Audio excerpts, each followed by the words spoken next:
All right. Hi, everyone. We're back again to continue going through our money and relationship series. We just finished up talking about if you're in a relationship and you're just getting maybe thinking about having a baby, or maybe you've recently had one, sort of why would you have a conversation at that time? And now we're going to talk about how. So quickly, I'm Rachel, financial wellness coach, and this is Amy Ruggieri. If you want to quickly introduce yourself. Yeah, Amy Ruggieri with the Ruggieri Group. We are financial advisors. My husband and I run our agency together, and we specialize in just normalizing the money conversation, literacy, mindset, all the good stuff. Great. Awesome. Love it. Okay. So you're in a relationship and you are having those conversations, maybe like, okay, we think maybe it's time to have kids, and what does that look like? And you might start talking about, what would he name it? Or where would the nursery be? And all those things are very important. Don't not have those conversations, but you might miss the conversation around money. And even if you've already had a conversation, you've already put together your budget and you're doing those conversations, you got to have another one, because babies are going to change a lot. And maybe you've never had that conversation, which a lot of people haven't. So how would you start this? What do you think, Amy? What would be kind of the first step you think that you might talk about? Well, I think the biggest thing that makes the most financial impact is, what is the income going to look like, right? Yeah. So the income will probably change. Usually prior to children, there's two incomes that are coming in. After having children, some people decide financially it makes more sense to stay home. Others decide they still want to continue to work. And if they want to continue to work, obviously there's a big chunk of that income that's going to come off unless you have family that is able to take care of that child. Most people don't have that. So honestly, I think that the first conversation that I would have is, what are your views on one of us staying home? How do we want to care for the child? Because without having the income and the amount of money that we have to budget being considered, really everything else is it's hard to look at, right? Because you don't know what you're going to be working with. Yes. So that would be my first step. Yeah. Yeah. And again, if especially if this is something that makes you uncomfortable and you're like, oh, money, I don't know.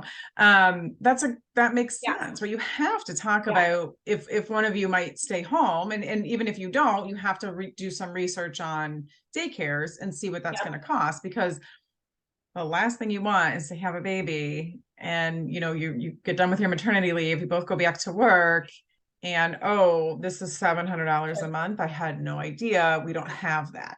Then what? Then you're super stressed, and that's that's not, it's not a good way to start your family. And I think that even it's less about the income amount. It's how do we want to raise our family? Like I was raised, my mom stayed home until we were school age, and then she cleaned houses during the day because that could be during the time that we were in school. For me, it was really important for that reason, because it's how I grew up.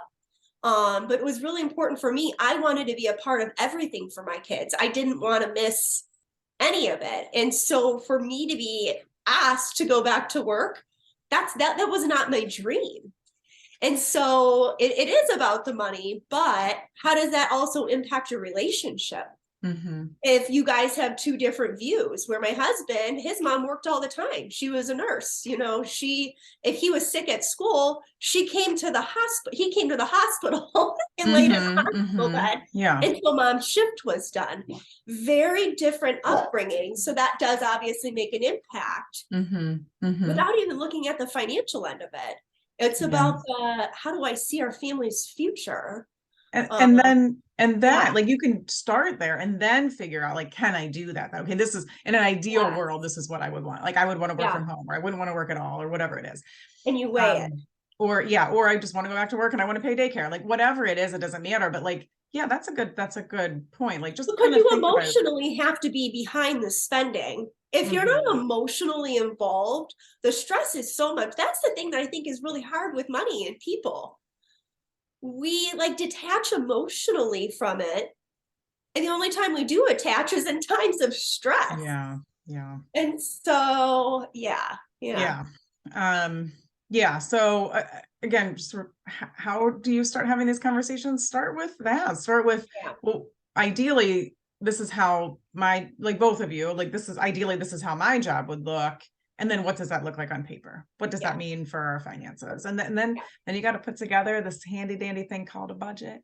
And really like lay it all out, put all of your bills on there, everything you're paying. And that's when you can start to say, okay, now this is actually not worth it. Like what I've decided, not working is not worth it to me when I see all this stuff on paper.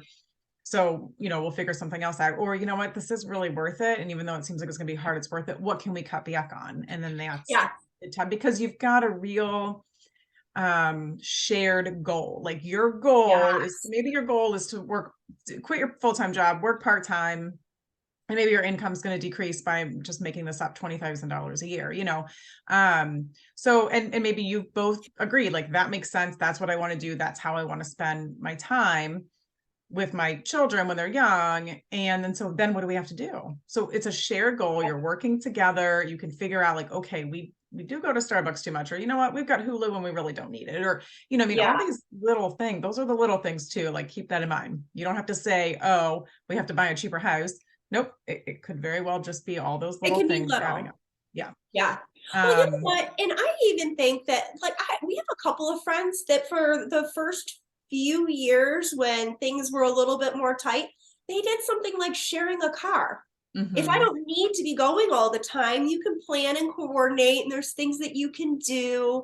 It's little things that you whatever, you find a way. I will say that you do find a way. The things that used to be important, some of those things no longer you'll find are important.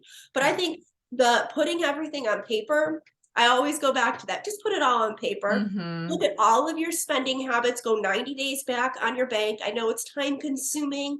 I know it doesn't feel fun. It's not fun, but being stressed is not fun either. So you just got to pick which one. Which one? But I think, looking through habits, having a coach. You'll hear us both say it. Have a coach. Right? I mean, coaches have coaches. Right? Especially if your life is changing so much. Like, again, like we mentioned this in the last chat, but don't feel bad about it. Like, hey, I really could use some extra help on like figuring all this stuff out. And one thing that like I feel really passionate about is helping people figure out what their priorities are and spend their money on those things. So there's like an autopilot spending when you're going to Starbucks, you're going out to lunch, you're going here and you're going there and you're spending all these things because you think that's just what you do, but you don't really sit to think, are these things positively impacting my life? And so having that goal, like we just talked about, like your goal, and again, your goal could be, I don't care. It could literally be to continue working full time, but then if that's your goal, because that's what you really want to do, then you'll have to figure out how you're going to afford the childcare. So having that shared goal though, and that like, that's what you're passionate about and you want to make that happen. That's where you can start working together as a couple and figuring out how you can get that goal, because it's a shared goal that you both have and you both feel really passionate about.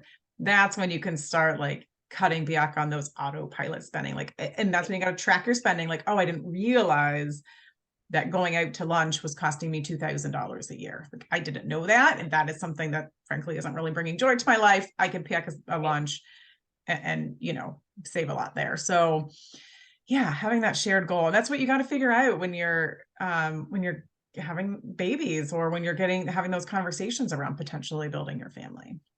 I think the how really is more just, we're on the same page. We're in this together. We're on the same page. If you can figure out where you are and then where you want to go, the rest of it in between, it's not that hard. It's not that scary. There's so many resources out there. We're a resource. Just, ask. And asking other people who've been through it. You just gotta have some perspective. And I love that it's normalizing the money conversation. Yes, exactly. To talk about. We all feel so uncomfortable talking about money, and we shouldn't, because we all deal with money on probably a daily basis. Daily, you're being charged interest, or you're spending money, or you're earning interest, or you're working towards a paycheck. So daily you're interacting with money, and yet we don't want to talk about it. We just keep it so secretive. And if you've had friends that have recently been through it, why not have those conversations? I bet you can learn a lot from them. Absolutely. So I think just overview, you know, if you're just kind of getting started on having those conversations and you're talking about having a family, start with exactly what you just said, Amy, is like, start with what you want to do with your jobs. Do you both want to keep working? Do one of you not? Do you want to work part-time? Like, what do you want to do? Then start from there, figuring out how you can do that, what might need to change in your life, because then that opens up the big conversation around money, and you can get a lot done when you have that shared goal in mind. Absolutely. Yeah. Okay, great. All right. Well, then we have 2 more coming up. And I think we just have 2 more. And we're going to talk about relationships and money when you are at that point when maybe you're getting to be an empty nester. Maybe your kids are moving out. Maybe you're thinking about retirement. So that's going to be our next chat we're going to have. But all right. Well, thanks everyone for listening. I hope it's helpful, and we'll see you next time. Bye.